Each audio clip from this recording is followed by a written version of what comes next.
ಈ ದಿವಸ ಕಲಬುರಗಿ ಮಹಾನಗರದಲ್ಲಿರ್ತಕ್ಕಂಥ ಪ್ರತಿಷ್ಠಿತ ಶಾಲೆ ಅಂತೇನು ಹೆಸರು ಪಡೆದದ ವಿವೇಕಾನಂದ ವಿದ್ಯಾನಿಕೇತನ ಅಂತಕ್ಕಂಥ ಸ್ಕೂಲು GDAಯಿಂದ ನಗರಾಭಿವೃದ್ಧಿ ಪ್ರಾಧಿಕಾರದಿಂದ ಒಂದು ಕನ್ನಡ ಮಾಧ್ಯಮ ಸ್ಕೂಲ್ ನಡೆಸ್ತೀವಿ ಅಂತೇಳಿ ಒಂದು CA ಸೈಟ್ ತೊಗೊಂಡ್ರು. ಆ ಸೈಟ್ 30 ವರ್ಷ ಲೀಸಿಗೆ ಇದ್ದದ್ದು ಇವರು ಯಾವಾಗ ಮಾಡ್ಕೊಂಡ್ರು ಗೊತ್ತಿಲ್ಲ, ತಮ್ಮ ಒಂದು ಹೆಸರಿಗೆ ಮಾಡಿಕೊಂಡು ಇವತ್ತು ದಿವಸ ಅನಧಿಕೃತವಾಗಿ ಮಾಡ್ಕೊಂಡ್ರು.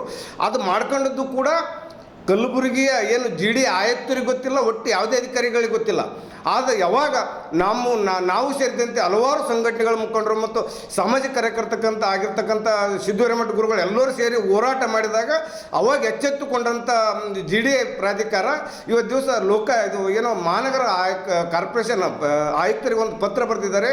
ಅದು ಮಹಾನಗರ GDA ಆಸ್ತಿ ಇದೆ, ನಮ್ಮ ಆಸ್ತಿಯನ್ನು ಅವರು ಟ್ರಸ್ಟಿಗೆ ಅನಧಿಕೃತವಾಗಿ ಹೆಸರು ಮಾಡ್ಕೊಂಡಿದ್ದಾರೆ, ಅದನ್ನು ಈ ಖಾತೆ ಕ್ಯಾನ್ಸಲ್ ಮಾಡ್ಬೇಕಂತ ಏನು ಹೇಳಿದ್ದಾರೆ. ಅದು ಎಲ್ಲ ಹೋರಾಟಗಾರರ ಪ್ರತಿಫಲದಿಂದ GDA ಅಧಿಕಾರಿಗಳು ಎಚ್ಚೆತ್ತುಕೊಂಡಿದ್ದಾರೆ. ಇದು ಈ ಥರ ಪ್ರಕರಣಗಳು ಇನ್ನೂ ಎಷ್ಟಿದಾವೆ ಗೊತ್ತಿಲ್ಲ ಕಲಬುರಗಿಯಲ್ಲಿ, ಅವು ಕೂಡ ಬಯಲಿ ಬರಬೇಕು. ಅದ್ರ ಜೊತೆಗೆ ಏನು ವಿವೇಕಾನಂದ ವಿದ್ಯಾನಿಕೇತನ ಶಾಲೆಯ ಪ್ರಮುಖರು ಏನು ಹೇಳ್ತಾರೆ, ಹಲವಾರು ವಿಡಿಯೋಗಳನ್ನು ಮಾಡಿಬಿಡ್ತಾರೆ. ನಮ್ಮ ಶಾಲೆಗೆ ಅಂಥವ್ರು ಬಂದಾರೆ, ಇಂಥವ್ರು ಬಂದಾರೆ, IAS ಬಂದಾರೆ, IPS ಬಂದಾರೆ, ದೊಡ್ಡ ದೊಡ್ಡ ರಾಜಕಾರಣಿಗಳು ಬಂದಾರೆ ಅಂತ ಯಾರೇ ಬರಬೇಕಾದ್ರೂ ನಿಮ್ಮ ಆ ಒಂದು ಹಿನ್ನೆಲೆ ಗೊತ್ತಿರಲಾರ್ದು ಬಂದಿರ್ಬೋದು, ಆದರೆ ಗೊತ್ತಾದ ಮೇಲೆ ಬರ್ಲಿಕ್ಕೆ ಹಿಂದೆ ಮುಂದೆ ನೋಡ್ತಾರೆ.